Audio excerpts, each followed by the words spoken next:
अस्सलामुअलैकुम दोस्तों, मैं हूं राव कमर रिजवान और आप देख रहे हैं मेरा यूट्यूब चैनल। दोस्तों, ये कहानी है साबिरा की, जिसका शौहर दूसरे मुल्क में रहता था तो वो अपने शौहर की गैर मौजूदगी में किसी और लड़के से मिलने लगती है। फिर एक दिन वो उसको अपने घर बुला लेती है क्योंकि साबिरा की नीयत खराब होती है। लेकिन जैसे ही वो लड़का उसके घर पहुंचता है तो दरवाजे पर साबिरा का शौहर होता है, जो उस लड़के को देखकर हैरान होता है और अपनी बीवी साबिरा से पूछता है कि वो कौन है। बस फिर इसके बाद क्या हुआ? क्या साबिरा के शौहर को अपनी बीवी के मुआशरे का पता चला या साबिरा बात को छुपा गई? क्या हुआ इस भयानक कहानी का अंजाम, ये बताएंगे आपको आज की कहानी में। अगर आपने अभी तक मेरा चैनल सब्सक्राइब नहीं किया तो अभी कर लें। चलिए शुरू करते हैं आज की कहानी। औरत के लिए अपनी इज्जत और इस्मत की हिफाजत करने की जिम्मेदारी शौहर की गैर मौजूदगी में और भी ज्यादा बढ़ जाती है।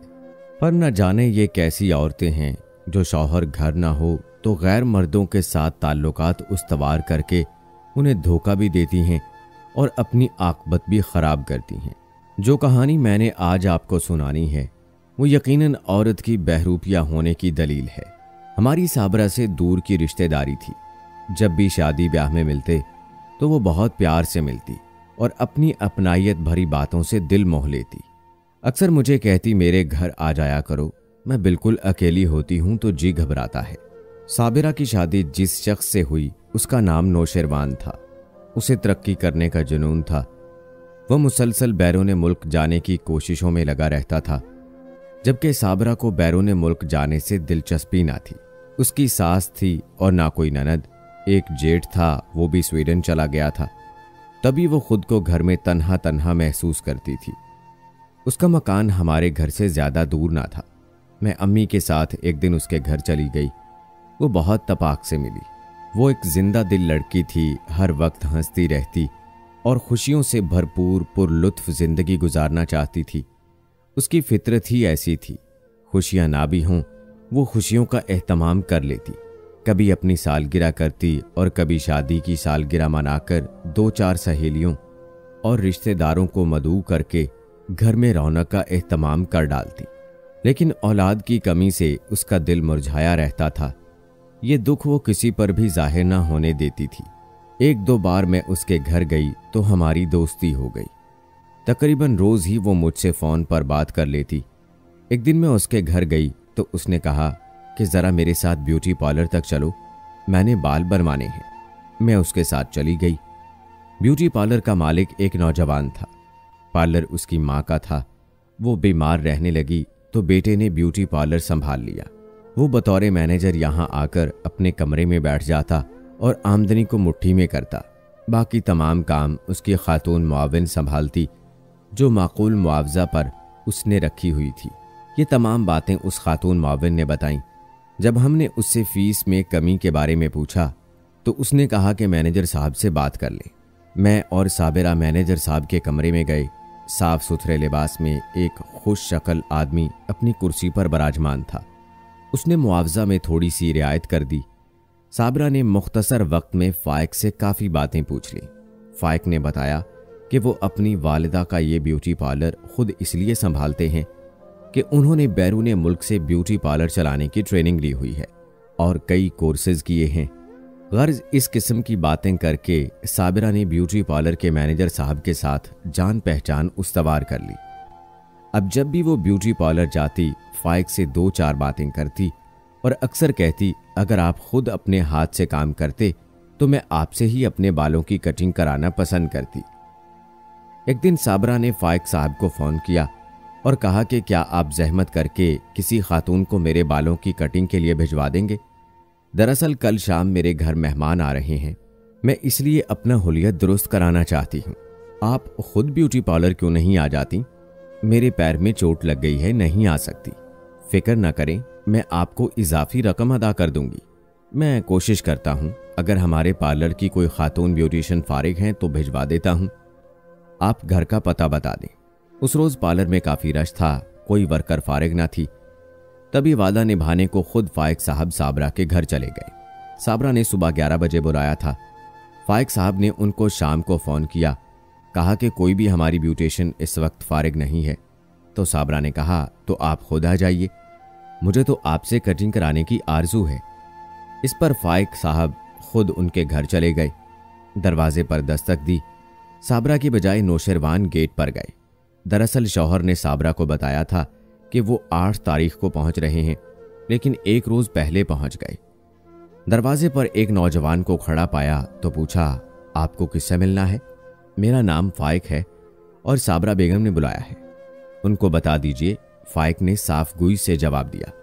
साबरा का शौहर अंदर चला गया। बीवी से पूछा, क्या तुमने किसी फाइक को बुलाया था? हाँ, वो बोली। दरअसल मुझे दर्द का इंजेक्शन लगवाना था। पैर में चोट लगने की वजह से मैंने एक वाकिफ नर्स को डिस्पेंसरी फोन किया था। उन्होंने खुद आने की बजाय अपने क्लिनिक के किसी बंदे को भेज दिया है। ठहरे मैं उसको फोन कर देती हूँ। आप आ गए हैं तो अब आप ही इंजेक्शन लगा देना। नौशेरवान ने यकीन कर लिया और कहा, मैं उस बंदे को वापस भेज देता हूँ। हाँ, वापस भेज दो। फिर साबरा ने खुद ही मुलाजिम को आवाज देकर कहा कि बाहर जो बंदा खड़ा है उसको कहो कि अभी इंजेक्शन नहीं लगवाना है। मुलाजिम ने जाकर ऐसा ही कहा। वो समझ गया कि मामला कुछ गड़बड़ है। खामोशी से अपने पार्लर वापस आ गया। ताहम उसको बुरा लगा कि साबरा ने गलत बयानी की। एक दिन बाद साबरा खुद पार्लर चली गई और उसने फाइक से कहा, मैं आपसे माजरत करने आई हूँ।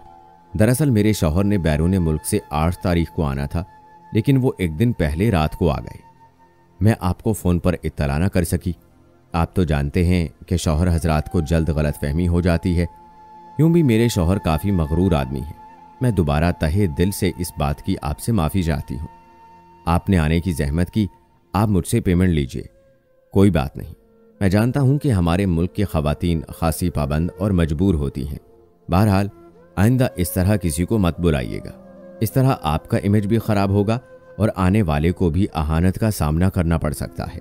बहरहाल फाइक साहब ने मामले को रफा दफा कर दिया और साबरा से पेमेंट भी नहीं ली, क्योंकि वो अपने पार्लर में आने वाली मुस्तकिल कस्टमर को हाथ से जाने न देना चाहते थे।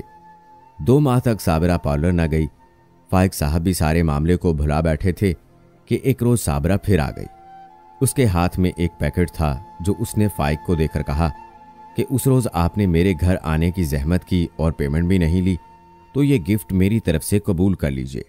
फाइक के इनकार पर भी साबिरा इसरार करती रही कि आप ये गिफ्ट रख लें, वरना मेरे दिल पर बोझ रहेगा। मजबूर फाइक ने गिफ्ट रख लिया, जिसमें खूबसूरत सी एक टाई थी जो उसने अपने शौहर के बैग से उठा ली थी। शुक्रिया, लेकिन आइंदा अगर आप मेरे लिए कोई गिफ्ट लाएं तो मैं कबूल ना करूंगा, क्योंकि मैं अपनी कस्टमर से गिफ्ट नहीं लेता। अच्छा, लेकिन आपको आज मेरी चाय की दावत कबूल करना होगी, क्योंकि उस रोज आपको ना किसी ने घर के अंदर बुलाया और ना चाय को ही पूछा। क्या आपके शौहर नाराज ना होंगे? मैंने उनसे पूछ लिया है। जब उनके इल्म में कोई बात हो और वो इजाजत दे दें तो फिर नाराज नहीं होते। मैं उनको आपसे मिलवाना चाहती हूँ। उनको आप बहुत अच्छा इंसान पाएंगे। फाइक को साबरा की बात पर हैरत हुई, ताहम उस सादा दिल शख्स ने उसकी दिलशकनी से गुरेज किया और चाय की दावत पर आने का वादा कर लिया। उसने सोचा कि जरूर उस औरत ने अपने शौहर को एतमाद में ले लिया है, वरना उसको मुझसे मिलना होता तो यहां मेरे ऑफिस जब चाहे आकर मिल सकती है। अगले रोज पार्लर का ऑफ डे था, लिहाजा वो शाम को मुकर्ररा वक्त पर साबरा के घर पहुंचा। दरवाजा खुद साबरा ने खोला। दरवाजा खोलते ही खुशबू के मुअत्तर झोंके ने उसका इस्तकबाल किया। वो झिझकते कदमों से घर के अंदर चला गया। जिस कमरे में वो उसको लेकर गई वहां और कोई नहीं था। आपके शौहर कहाँ हैं? आखिर उसने पूछ ही लिया। उनको इस्लामाबाद जाना था, उनके प्रोग्राम का मुझे इल्म नहीं था। सॉरी, एक बार फिर माजरत करती हूँ। आपको दावत दे चुकी थी तो ऐन वक्त पर मना करना मुझे अच्छा नहीं लगा। इस्लामाबाद से वो स्वीडन चले जाएंगे। उसके अंदाज अब भी फाइक ना समझा। थोड़ी देर बाद वो ट्रे में ऑरेंज जूस लेकर आ गई। बोली, आपको प्यास लगी होगी, ये पिएं जब तक मैं चाय लेकर आती हूँ। जवाब का इंतजार किए बगैर ही वो फौरन उठकर किचन में चली गई। थोड़ी देर बाद वापस आकर सामने वाले सोफे पर बैठ गई और इधर उधर की बातें करने लगी।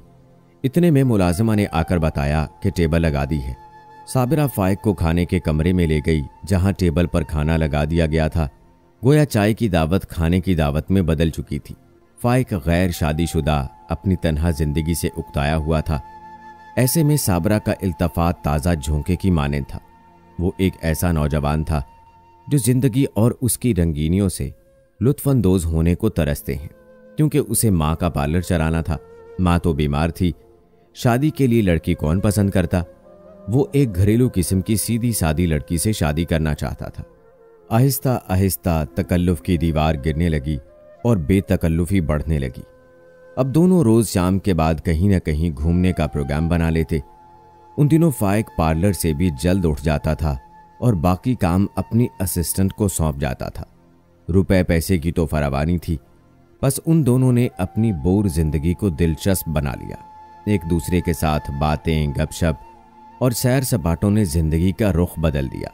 बात सिर्फ पहले दोस्ती तक महदूद थी, अब बढ़ते बढ़ते बढ़ गई और ये दोनों एक दूसरे के इस कदर करीब आ गए कि साबिरा ने फरामोश कर दिया कि वो किसी की इज्जत है। मर्द के लिए तन्हाई और आज़ाद ख्याल औरत के लिए शौहर से लंबी जुदाई एक आजमाइश होती है। दोनों अब कई कई दिन घर से बाहर रहा करते थे। साबिरा को हर माह माकूल रकम शौहर की तरफ से मिल जाती थी।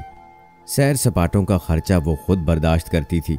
उसने फाइक को बावर करा दिया था कि वो अपने शौहर से तंग है और वो इतनी मुद्दत अकेली नहीं रह सकती और शौहर से तलाक ले रही है और उसको जिंदगी का ऐसा जीवन साथी चाहिए जो हरदम उसके साथ रहे, दुख सुख में उसके करीब हो। फाइक को जब यकीन हो गया कि ये औरत उसकी है और किसी और की ना होगी, बल्कि शौहर से तलाक लेकर उसके साथ शादी कर लेगी, तो वो मुतमईन हो गया और उसके वादे पर यकीन कर बैठा। तभी एक दिन अचानक साबिरा गायब हो गई।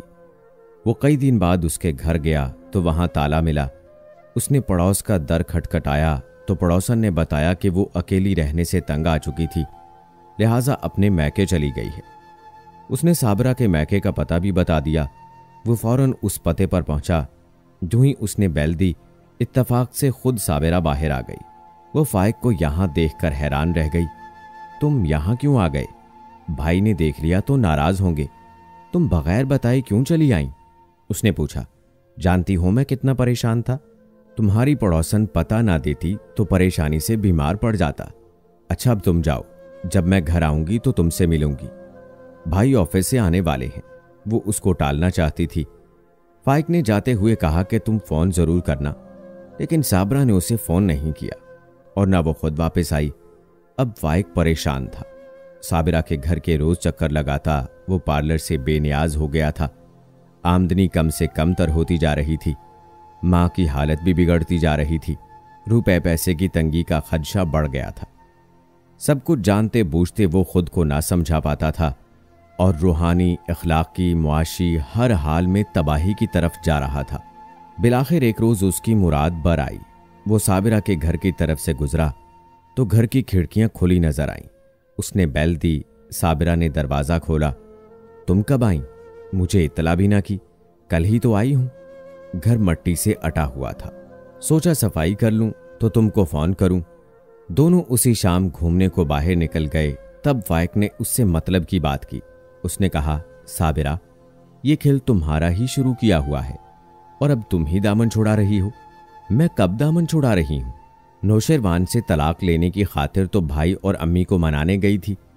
वो लोग साथ होंगे तो मैं आसानी से नौशेरवान से दामन छुड़ा सकूंगी। तो फिर क्या हुआ? भाई ने बात की है। नौशेरवान किसी सूरत मुझे तलाक देने पर राजी नहीं है। जो भी हो, तुमको अब तलाक लेकर मुझसे शादी करना होगी। तुमने मेरा जहन उलझा दिया है। मैं अब कहीं का नहीं रहा। घबराओ नहीं, शादी तो मैं तुमसे जरूर करूंगी। थोड़ा सा इंतजार कर लो। एकदम से ये सब कुछ नहीं हो सकता। अच्छा तो तुम मुझे लिख कर दो। ठीक है, मैं लिख देती हूं। वो मान गई और स्टाम्प पेपर पर अंगूठा लगा दिया, जिस पर तहरीर था कि वो फाइक से शादी करेगी। इस वाक़े के कुछ दिन बाद नौशेरवान वतन आ गया। वो बीवी को साथ ले जाने के लिए आया था। साबिरा ने उसके आते ही फाइक से कता ताल्लुक कर लिया और अपने शौहर के हमरा हो गई। फाइक उसका इंतजार करता रह गया। वो पलट कर न आई, बल्कि अपनी सहेली ताबिंदा को उसके पास कहलवा भेजा कि वो स्टाम्प पेपर फाड़ दे तो मेहरबानी होगी, क्योंकि मैं अपने खाविंद से तलाक नहीं ले सकती। साबिरा का ऐसा पैगाम ताबिंदा के मुंह से सुनकर वो शशदर रह गया। उसने कहा, क्या कोई औरत इतना घटिया भी हो सकती है?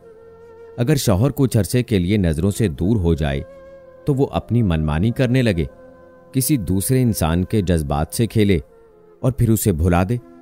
मैं उसको इसका मजा चखाऊंगा। फाइक साहब, सिर्फ साबरा कसूरवार नहीं, आप भी हैं।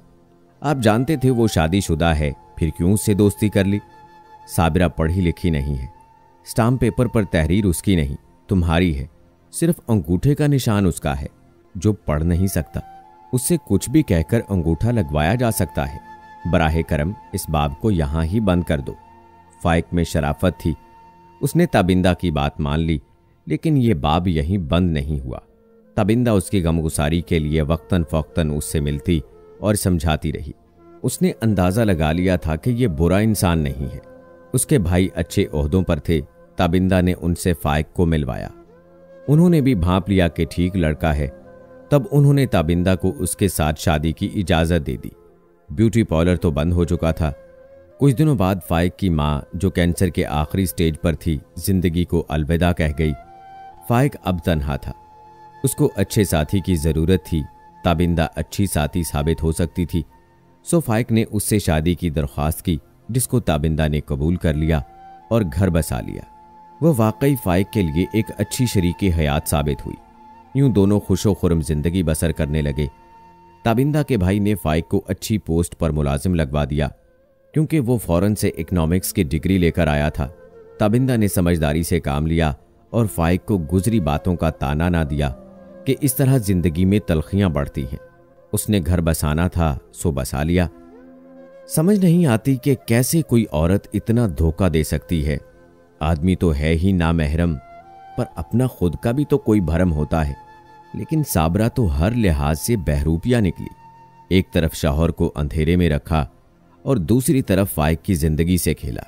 ताबिंदा उसे नासहारा देती तो शायद मां के चले जाने के बाद वो मजनू बन जाता या अपनी जिंदगी ही खत्म कर लेता। लेकिन हर औरत साबरा नहीं होती।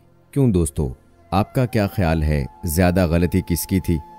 आप अपनी राय का इजहार कमेंट बॉक्स में जरूर करें। मिलते हैं अगली वीडियो में। तब तक के लिए अल्लाह हाफिज।